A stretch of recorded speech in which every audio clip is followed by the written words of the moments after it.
그러면 오늘 이야기 미국 근본이제 법안 도입에 대해서 한번 이야기를 해보도록 하겠습니다. 원래는 영어인데 제가 이렇게 한국어로 번역된 걸 읽어드리면서 하다 보니까 좀 중간중간에 어색한 문장이 있으면 같이 보면서 이야기 드리도록 하겠습니다. 하원 의원 인플레이션 치솟는 근본이제 법안 도입. 알렉스 무니 공화당 하원 의원이 발의한 법안이 법으로 통과된다면 미국 통화는 반세기 만에 50년 만에 처음으로 안정적인 기반을 되찾게 될 것입니다. 근본이제가 통화 안정성에서는 가장 좋았으니까 그러니까 결국에는 근본이제로 그런 안정적인 통화를 다시 얻을 것이다. 뭐 그런 이야기죠. 건전화폐 활동가들에 의해 그러니까 이게 뭐냐면 건전화폐 활동가라는 게 이게 좀 해석이 좀 그런데 피아트 머니 그러니까 불안지폐가 아닌 담보가 잡힌 그런 화폐가 진짜 돈이다 라고 이제 주장하시는 사람들을 이제 보통 이렇게 이야기를 하는데요. 그런 사람들에 의해 근본이제 보건법 골드 스탠다드 레스토레이션 액트라고 불리는 HR 9157은 인플레이션 그리고 폭증하는 연방부채 그리고 통화 시스템의 불안정성에 지속적인 문제를 해결하기 위해 연방준비은행 메모를 금으로 랩패깅할 것을 요구합니다. 그 페더럴 리저브 노트 그러니까 연방준비은행권 연방준비은행에서 발행하는 지폐 그러니까 달러를 금으로 랩패깅 그러니까 이걸 리패깅이라고 말하는데 패깅이라는 게 연동시키는 거예요. 금이랑 달러랑 연동을 시킨다. 그래서 이렇게 하면은 이제 금이랑 달러가 연동되면은 근본이제가 되는 거고 예를 들면은 가장 최근에 암호화폐 시장에서 테라랑 루나 이렇게 두 개를 연동시켰었잖아요. 그래서 이것도 이제 패깅이라고 부르거든요. 테라와 루나를 패깅한 시스템 그런 것처럼 금으로 원래 금으로 패깅되어 있었다가 패깅을 끊겼다가 다시 패깅을 하는 거니까 리패깅 다시 연동시키는 이런 거를 요구했다라고 하는 거죠. 그래서 이 법안이 통과되면 미 재무부와 연준은 모든 금 보유량과 금 거래를 공개적으로 공개할 수 있는 30개월의 시간을 갖게 되며 그 이후에는 연준의 달러 지폐가 당시 고정된 금 중량에 고정됩니다. 그러니까 이제 근본이제 보건법이 통과가 되면은 연준과 재무부는 자기네들이 얼마만큼의 금을 보유하고 있는지 사실 그 공식 금 보유량에 대해서 의문점이 많잖아요. 단 한 번도 감사가 이루어진 적도 없으며 그 감사 요구에도 단 한 번도 금고의 문을 열은 적이 없으니까 실제로 이 금이 있는 건가 없는 건가에 대해서 문제가 되겠죠. 그러니까 그거를 이제 오픈을 해야 된다. 그리고 이제 금이 지금 거래되는 그 총량 이게 있어야지 또 유동성이 얼마나 있느냐도 보고 이제 달러를 얼마나 발행할지 이 달러의 가치를 얼마로 매길지가 정해지는 건데 어쨌든 이런 거를 공개하고 계산할 30개월의 시간을 갖게 된다. 그리고 이제 이렇게 되면은 달러가 당시 고정된 금 중량 그러니까 우리가 갖고 있는 그 금 중량에 이제 달러를 맞추는 거죠. 맞추게 된다. 고정이 된다. 미 재무부와 금 보유고가 연방준비은행을 보증인으로 하여 연방준비은행의 지폐 달러죠. 달러는 새로운 고정 가격으로 완전히 상환되고 금과 교환될 수 있습니다. 이 말이 뭐냐면 지금 달러는 엄청 많이 풀렸는데 금은 사실 되게 한정적이잖아요. 미국이 갖고 있는 거 일단 공식적으로 밝힌 거는 8,000톤인데 뭐 그렇게 될지 안 될지 모르겠지만 그럼 예를 들면 이 8,000톤을 온스로 나누면 얼마지? 2억 5,700만 온스잖아요. 그러면은 2억 5,700만 온스를 이제 달러로 나누는 거죠. 고정이 시켜지는 거고 이렇게 등가 교환을 시키는 거죠. 이게 근본이제 할 때는 원래 이렇게 등가 교환을 시키니까 그래서 제가 이전에도 분석했다시피 만약에 이렇게 돌아간다면 이제 제가 분석한 바로는 금 가격이 이제 17,000달러였나? 아마 한 그 정도가 될 거라고 생각이 돼요. 그러니까 정확히 10배가 올라가는 거죠. 금 가격이 현재 가격에서. 근본이제가 된다면 그렇게 다시 교환이 될 거다라고 보여지는데 뭐 어쨌든 문의는 근본이제는 워싱턴의 무책임한 지출 습관과 허공에서 돈이 만들어지는 것을 방지할 것이라고 말했다. 그러니까 무책임한 지출 습관 그러니까 정부가 무책임하게 국채를 막 발행해가지고 그렇게 정부 지출을 쓰는 거 그리고 허공에서 돈이 만들어지는 것은 연준이 뭐 양적 완화라던가 막 이런 것들을 통해서 국채를 사가지고 막 돈을 무한정 찍어내는 뭐 양적 완화 같은 그런 정책 아니면은 사실 양적 완화 말고도 자산 매입 프로그램 같은 경우도 그런 거 일종인데 요렇게 해서 막 돈을 무자비하게 만들어내는 거 있어요. 요런 것들을 이제 방지할 것이다. 이제 근본이제가 되면. 그건 맞긴 하죠. 근데 그게 어떤 면에서는 좋다고 평가를 받고 어떤 면에서는 안 좋다고 평가를 받기도 하는데, 뭐 어쨌든 좀 이렇게 무책임한 그런 것들은 이제 못하게 된다. 가격은 관료의 본능이 아니라 경제에 의해 형성될 것입니다. 더 이상 우리 경제가 연방준비제도 이사회와 무모한 워싱턴 지출자의 손에 달려있지 않을 것입니다. 그러니까 지금 가격이라는 게 우리가 뭐 예를 들면 금 가격, 뭐 아니면 주식 가격, 채권 가격 이렇게 생각하면은 그게 뭔가 수요 공급의 법칙, 아니면은 뭐 시장 참여자들의 뭐 매수와 매도의 그런 힘에 따라서 가격이 결정된 거다, 시장의 원리에 따라 결정된 거다라고 생각을 하지만 사실은 아니죠. 왜냐, 정확히 말하면 뭐 채권 같은 거를 기준으로 따졌을 때 공개 시장 조작이라는 게 있잖아요. 연방준비은행이 직접 공개적으로 시장을 조작해서 가격을 바꿔놓는단 말이에요. 채권의 가격도 바꿔놓고 주식이랑 부동산 가격도 다 바꿔놔요. 채권 중에서도 뭐 국채만 그러는 것도 아니고 MBS 같은 거, 그러니까 주택 저당증권이죠. 그러니까 주택담보대출 이거를 채권으로 파는 그런 것도 다 연준이 매입을 하고, 또 다른 그 중앙은행들은 주식이나 부동산도 산단 말이에요. 특히 일본 같은 경우를 보면. 그리고 또 뭐지, 회사채 같은 경우도 사는 경우 있고, 그런 것처럼 그 가격이 사실은 시장 경제에 의해서 만들어진 게 아니라 연준과 정부에 의해서 좀 가격이 결정되는 것들이 꽤 많았는데, 이제 그런 게 없어지고 오로지 경제의 흐름에 의해서 형성이 될 것이다. 근본이제 보건법은 또한 닉슨 대통령이 미국 통화 시스템에 대한 금 지원을 일시적으로 중단한 이후 연방준비제도가 일상적인 미국인들에게 끼친 피해에 대해서 몇 가지 결과를 제시합니다. 그러니까 1971년에 닉슨 대통령이 근본이제를 폐지하면서 뭐 많은 미국인들한테 피해를 끼쳤다라고 하는데, 뭐 여기서 말하는 피해라면 뭐 좀 뻔하다시피 그런 거죠. 예를 들면 인플레이션이 확실히 그때 이후로 되게 높아졌잖아요. 그런 걸로 인해서 뭐 화폐의 가치가 떨어진 것, 아니면은 뭐 돈이 엄청나게 늘어나면서 자산 가격이 폭등하면서 빈부격차가 심해진 거, 뭐 아마 요런 것들을 이야기하지 않을까 싶은데, 한번 들어오죠. 근데 그리고 여기서 그 1971년에도 닉슨 대통령이 정확히 뭐라 그랬냐면 근본이제를 일시적으로 중단한다고 얘기를 했었어요, 실제로. 그러다 보니까 우리는 이제 1971년에 근본이제가 폐지됐다고 배웠는데, 사실은 그때 했던 말을 정확히 들어보면 일시적으로 중단한다 그랬거든요. 그러면 사람들은 진짜 또 그걸 믿었던 사람들도 되게 많을 거 아니에요. 아, 이게 일시적인 거겠구나. 만약에 이 말을 믿었다면 뭐 현금을 금으로 바꾼다던가 이런 생각을 하진 않았겠죠. 그냥 현금 그대로 갖고 있었겠죠. 그로 인해서 금 가격이 26배가 상승할 동안 아무튼 그렇지 않았나. 뭐 어쨌든 근본이제 보건법, 이거는 다음과 같이 지적합니다. 연준 지폐, 그러니까 달러죠. 달러는 2000년 이후 구매력의 30%를 잃었고 1913년 연방준비제도 이사회 법안 통과 이후 구매력의 97%를 잃었습니다. 그러니까 화폐에 대한 가치가 이렇게 떨어졌다. 연준이 돈을 마구마구 찍어냄으로 인해서 화폐에 대한 가치가 이렇게 많이 떨어졌다. 경제학자들은 통화 시스템에서 금 상환 가능성을 제거함으로써 중앙은행과 연방정부 관리가 무책임하게 통화 공급을 확대하거나 수조 달러의 채권을 구매를 통해 정부 적자를 조달하거나 다른 방식으로 경제를 조작할 때 책임에서 자유로워지는 것을 관찰했습니다. 그러니까 이 말이 뭐냐면, 그전에는 근본이제였기 때문에 금이 있는 것만큼만 달러를 발행할 수 있었거든요. 그러니까 만약에 그거 이상으로 달러를 발행하게 되면 이 달러에 대한 값어치가 떨어지는 게 바로바로 나타나게 되고, 그로 인해서 내가 이걸 금으로 교환하려고 할 때 이전과 같은 금 가격으로 교환을 안 해준다던가, 아니면 뭐 정말 극단적으로 말하면 금을 거래하는 거를 다시 막아버린다던가, 막 이러한 일들이 있었기 때문에 중앙은행과 정부가 국민들이나 투자자들이나 이런 사람들한테 욕을 엄청 많이 먹었었잖아요, 옛날에. 근데 이 근본이제를 없애버리니까 돈을 얼마나 찍든 자기들한테 욕할 명분이 없어진 거예요, 사람들이. 그리고 더 나아가서 자기가 왜 이렇게 구매력을 잃고 있는지, 인플레이션이 왜 발생해서 내가 구매력을 왜 계속 잃고 있는지 사실 정확히 이해를 못 하잖아요, 사람들이. 그렇게 할 수 있었다. 그리고 예를 들면 다른 방식으로 경제를 조작할 때 책임에서 자유로워지는 것을 관찰했다. 뭐 예를 들면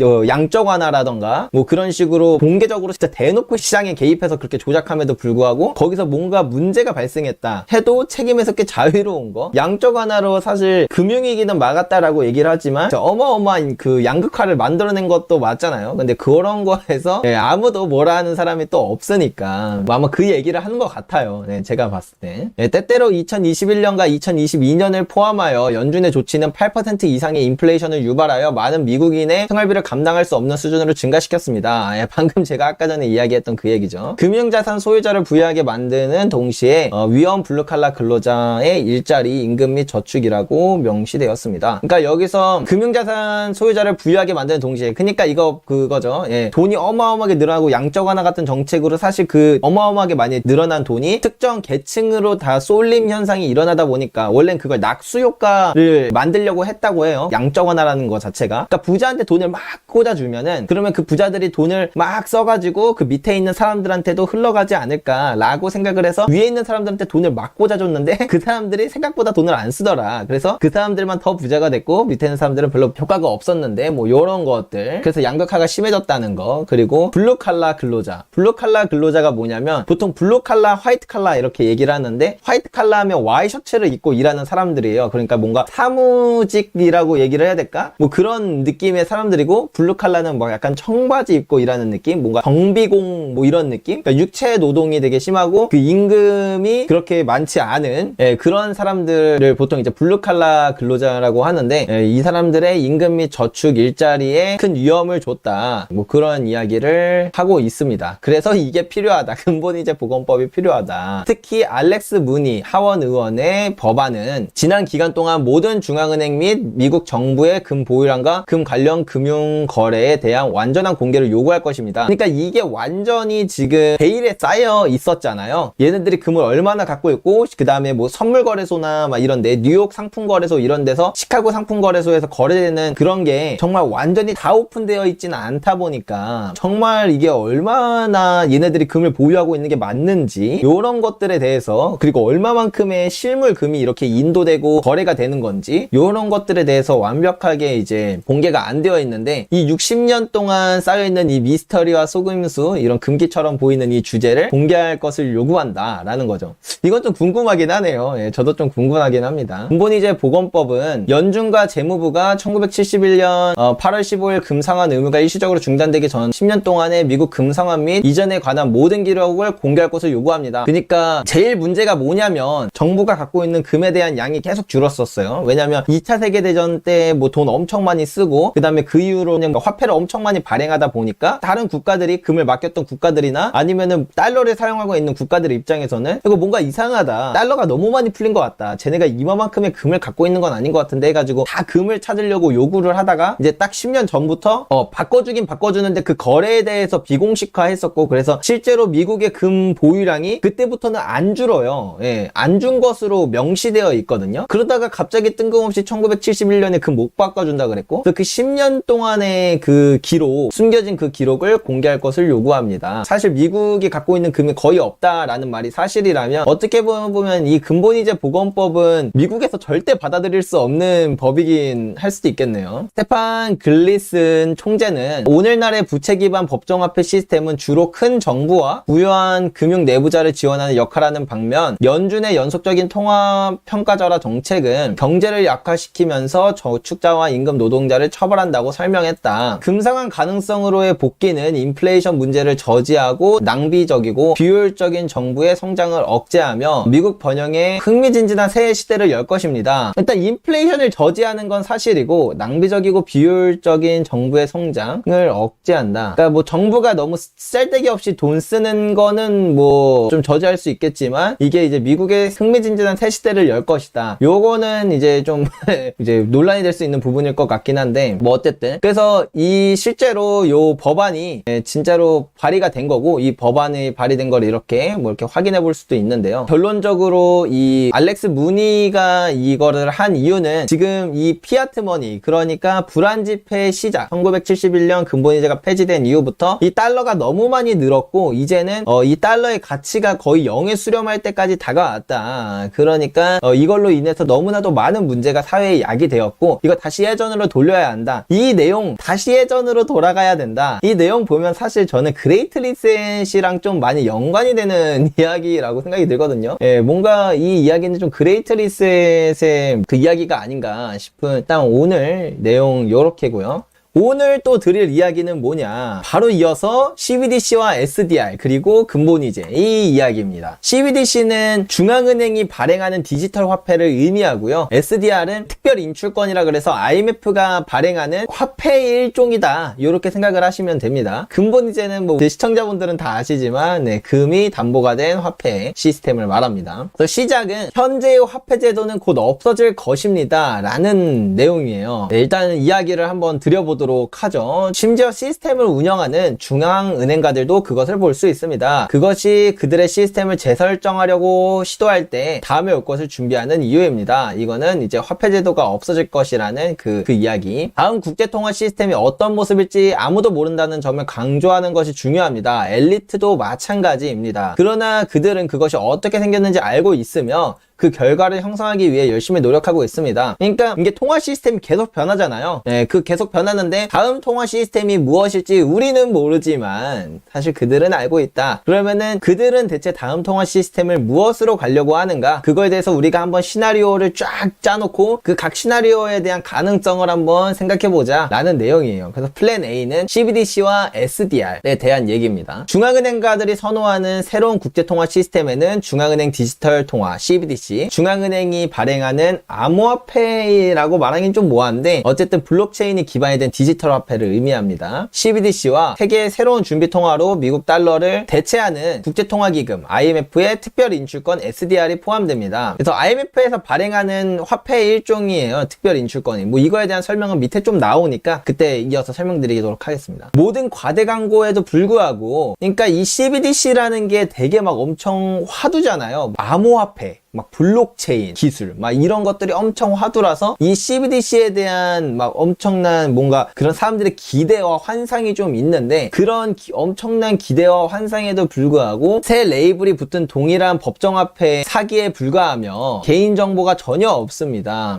그들은 정부가 통화를 부풀리는 것을 훨씬 더 쉽게 만들 것이고, 그것이 그들이 우리에게 CBDC를 부과할 경우 그들이 하기를 기대하는 것입니다. 그러니까 이 말이 뭐냐면, 사실 이 CBDC라는 게 지금의 화폐 시스템이랑 다른 게 없다라는 거예요. 그러니까 보통 화폐 시스템이 바뀐다는 건, 통화 시스템이 바뀐다는 건 뭐 예를 들면은 그전에 담보가 된 게 금에서 석유로 가고 뭐 약간 이런 거죠. 요런 게 이제 바뀌면서 통화 말 그대로 시스템이 바뀌어야 되는데, 근데 이 CBDC라는 거는 그냥 화폐의 형태만 바뀌는 거다. 예를 들면 예전에는 이렇게 경화를 썼죠. 금 아니면 뭐 동이나 아니면 뭐 조개 껍데기. 제가 그림을 좀 많이 못 그리는데요. 어쨌든 이렇게 다가이치가 아니고 이거 조개입니다. 조개 껍데기, 요런 것들이 돈이었잖아요. 근데 여기서 이제 지폐로 넘어갔죠. 그리고 여기서 뭘로 갔냐? 전자로 넘어갔고, 이제 여기서 이제 CBDC로 이렇게 넘어가는 거지. 이 화폐의 형태만 바뀌는 거지, 뭐 화폐 통화 시스템, 뭐 근본이제에서 뭐 페트로달러 시스템, 뭐 이런 식으로 이 시스템이 바뀌는 게 아니라는 거죠. 그러니까 사실 이 CBDC는 그 형태만 바뀌는 거고 의미가 없다, 사기다, 뭐 엄청나게 과대 광고하는 그런 것들 불하다, 사기다, 막 이런 얘기인 것 같아요. 그들은 정부가 통화를 부풀리는 것을 훨씬 더 쉽게 만들 것이고, 그것이 그들이 우리에게 CBDC를 부과할 경우 그들이 하기를 기대하는 것입니다. 그러니까 이 CBDC가 되면 현금이 없어지니까 세상에 돈이 얼마나 풀리는지 그냥 우리가 지폐로 확인할 수가 없고 그 실물로 확인할 수가 없으니까 그냥 숫자만 늘어나는 거잖아요. 그러니까 통화를 옛날에는 찍어낸다고 하면은 확실히 지폐도 같이 만들어야 되고 뭐 그런 것들이 있는데, CBDC 안에서는 그냥 그 코딩 한 방이면 바로 뭐 1조 늘어나고 이렇게 되는 거니까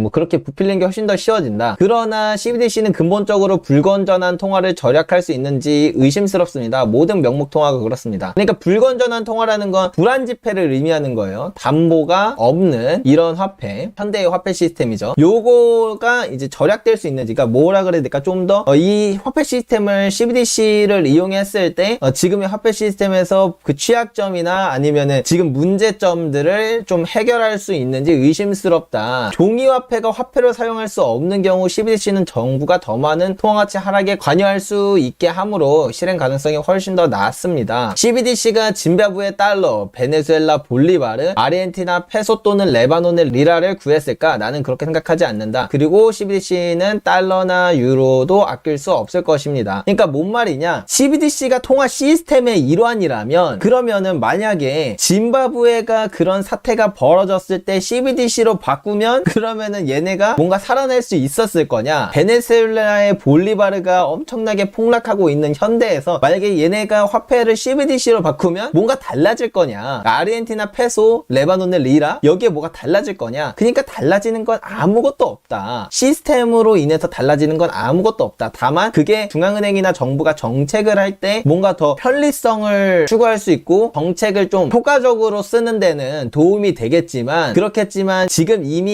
이 화폐에 대한 문제가 발생하는 이런 것들을 전혀 해결할 수가 없다. 이건 맞는 말이긴 하죠. 저도 옛날에 말씀드렸다시피 CBDC는 화폐의 종류가 바뀌는 거지 통화 시스템이 바뀌는 게 아니다. 그래서 얘는 탈락이다.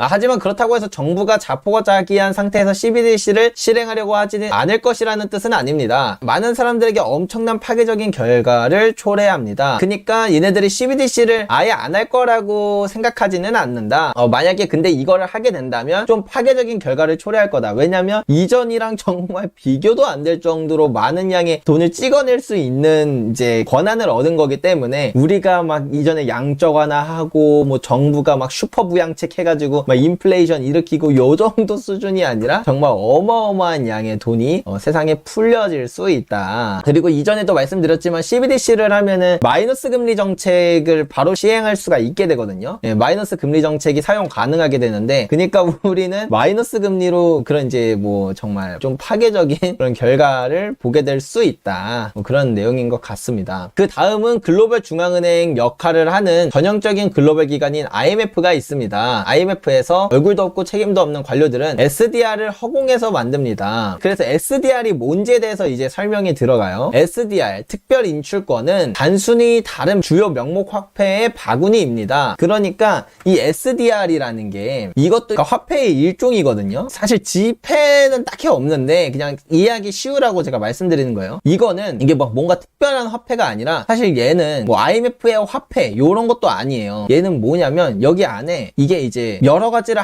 짬뽕한 거예요. 그러니까 얘는 짬뽕이다. 그냥 그저 짬뽕일 뿐이다. 여기에 뭐가 들어가냐? 파운드, 뭐 달러, 뭐 유로, 뭐 요런 것들을 다 섞어가지고 이거를 만드는 거예요. 그냥 정말 단순하게 말하면 뭐 한 개, 뭐 엔화까지 한 개 섞어가지고 이 네 개가 합쳐져서 1 SDR이 되는 거다. 약간 이런 느낌이에요. 근데 이거 비율은 다 달라요. 비율은 다 다른데 요런 식으로 만들어진 거라 그러면은 SDR은 뭐다? SDR은 그냥 똑같은 피아트 머니다. 피아트 머니다. 아무것도 다른 게 없다. 그냥 명목 화폐고 불안지폐고 잠재 종이 쪼가리다. 이런 느낌이라는 거죠. 이해가 되셨죠? 현재 미국 달러가 42% 그러니까 1 SDR을 만드는데 달러나 유로나 위안이나 이런 게 몇 퍼센트 담기냐 그 어떤 이제 퍼센테이지로 만들어지는 거냐 요거예요. 달러가 42%, 유로가 31%, 위안화 11%, 엔 8%, 영국 파운드 8% 그냥 바스킷이죠. 즉 SDR은 다른 화폐를 기반으로 하는 화폐입니다. 요컨대 SDR과 CBDC는 효과가 없다고 생각합니다. 즉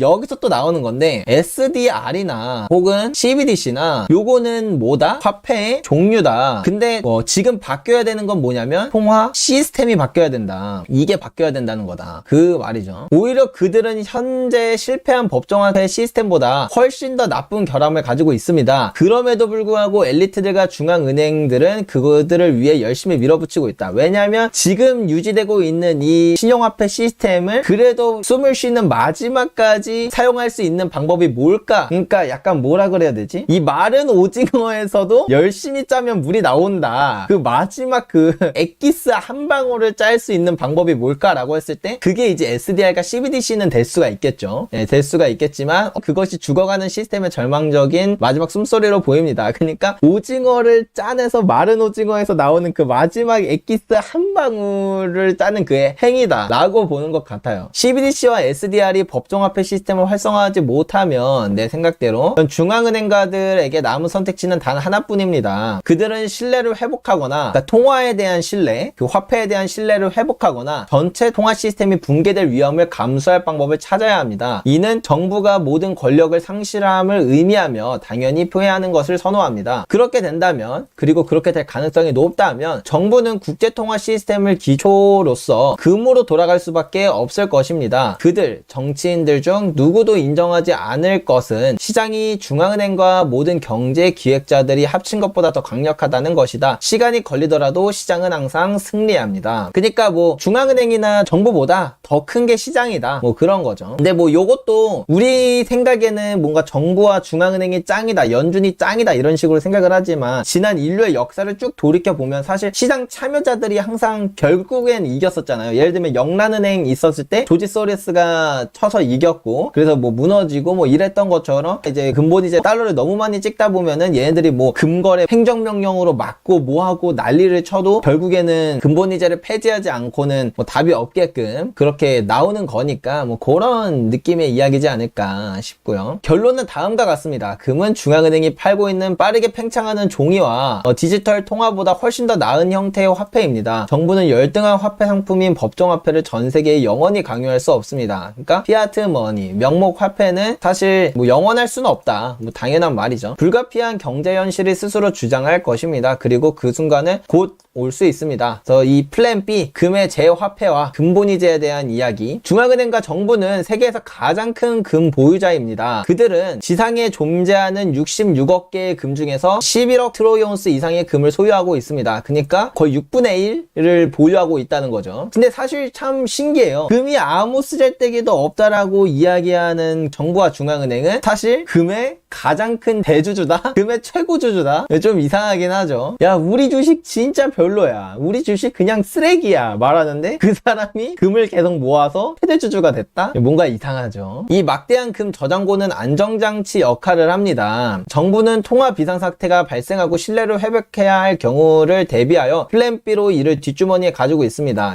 그래서 외환보유고에서 만약에 사실 금이 쓰잘데기가 없다면 금을 갖고 있을 필요가 없잖아요. 그냥 달러를 갖고 있는 게 맞고 미국 국채를 갖고 있는 게 맞지. 근데 그런 통화 비상사태를 대비해서 항상 많은 국가들이 6분의 1만큼의 금을 보유하고 있다. 중앙은행가들은 금으로 돌아가고 싶지 않지만 법정화폐 시스템이 무너져 손을 내밀면 선택의 여지가 없습니다. 최근 정부가 금으로 베팅을 해지하고 있다는 증후들이 많이 있습니다. 요거는 제가 이전에도 말씀드렸다시피 2008년부터 현재까지 진짜 단 한 해도 빠지지 않고 전 세계 중앙은행들이 금을 계속 늘렸죠. 단 올해 추정치로 따지면 거의 44년 만에 최대치를 갱신할 것으로 보이는데 뭐 어쨌든 예를 들어 러시아와 중국을 보자. 얘네들은 뭐 어마어마하죠. 그들이 수년 동안 가능한 한 많은 금을 숨겨왔다는 것은 비밀이 아닙니다. 뭐 그쵸, 대놓고 많이 했죠. 중국은 세계 최대의 금 생산국이자 구매자입니다. 이것도 제가 자주 말씀드렸다시피 금 수입도 정말 많이 하지만 전 세계 1위 금 생산국이죠. 금 생산량이 제일 많은 국가다. 러시아는 2위다. 그 금의 대부분은 러시아와 중국 정부의 국고로 들어갑니다. 그러니까 뭐 러시아는 근데 사실 수출을 좀 하긴 해요. 수출을 좀 하는 편인데 금을. 근데 중국 같은 경우에는 2008년부터 단 한 톨의 금도 수출하지 않고 그 엄청나게 많이 생산되는 그 금이 중국 안에 머물고 있거든요. 러시아는 7,400만 온스 이상의 금을 보유하고 있으며 이는 세계에서 가장 큰 은닉처 중 하나입니다. 중국의 정확한 금의 양은 아무도 모릅니다. 제가 이전에도 말씀드렸다시피 베이징은 불투명하기로 악명이 높지만 업계 전문가들은 그것이 러시아의 금보다 훨씬 많을 것이라고 분석합니다. 왜냐면은 얘네들은 러시아처럼 금을 수출하지도 않고 진짜 생산량도 훨씬 더 높은데 수출을 하나도 안 하고 있었던 게 십몇 년 동안 이어졌으니까. 러시아와 중국의 금은 상대방의 위험 없이 정치적 중립적인 형태의 화폐에 접근할 수 있게 해줍니다. 그러니까 예를 들면은 달러라던가 이런 게 외환보유고로 보유하다 보니까 스위프트 제재 맞고 그 러시아가 보유하고 있었던 외환보유고의 정말 상당 부분이 사용하지 못하는 돈이 되어버렸잖아요. 그게 이제 거래를 전혀 할 수 없는 상태가 되었고, 근데 금을 보유하고 있다는 것 자체가 정치적으로 중립적인 형태, 뭐 그런 상태, 뭐 그거는 뭐 너무 당연한 이야기인 것 같고요. 또한 그들은 국제무역에 참여하고 통화를 뒷받침하는데 금을 사용할 수 있습니다. 그래서 이제 러시아는 그 근본이 CBDC를 이제 2023년에 단계적으로 시행하고 2025년에 거의 모든 상품과 서비스에 대해서 근본이제인 CBDC를 하겠다고 이미 발표를 했었죠. 금은 미국 달러에 대한 진정한 화폐 대안이며 러시아와 중국이 많이 가지고 있습니다. 더욱이 그들은 이미 금을 사용하여 미국의 다양한 금융 제재를 우회하고 있습니다. 특히 러시아 같은 경우가 제일 이게 핫한 이슈니까 뭐 천연가스라던가 원유 같은 거 결제할 때 루블화나 경화로만 이제 거래가 가능하게끔 해서 뭐 대부분 사실 경화보다는 루블화로 하는 편이긴 한데 뭐 여하튼 그렇게 금융의 제재를 우회해서 애들이 거래를 하고 있잖아요. 뭐 그거고 중국은 뭐 1대1로 그건가? 원유를 위안화로 거래하면서 뭐 그 이야기를 하는 게 아닐까 싶은데 뭐 아무튼 그런 것 같고요. 그들은 미국 달러와의 가치 하락을 막을 적절한 때를 기다려왔다. 그리고 지금이 바로 그 순간입니다. 러시아와 중국의 금은 미국의 통제에서 벗어난 새로운 통화 시스템의 토대를 형성할 수 있습니다. 이러한 움직임은 법정 통화와 미국 달러에 기반한 국제 통화 시스템에 관해 마지막 못이 될 것입니다. 이제 그래서 파이낸셜 언더그라운드 설립자 닉 지안 브루노의 이 주장을 한번 들어봤고 여러분들께 이렇게 전해드려 봤는데요. 뭐 여러분들은 혹시 어떻게 생각하시나요? 뭐 저도 뭐 전부 다 동의한다는 아니지만 뭐 예를 들면 CBDC나 SDR에 대한 그런 이야기는 저도 뭐 여러분들께 이전에도 말씀을 드렸었고 이게 통화 시스템을 바꾸는 게 아니다 라는 부분에 대해서 말씀을 드렸었고 해서 뭐 그런 부분은 또 일리가 있다 생각이 드는데 여러분들은 또 어떻게 생각을 하시나요?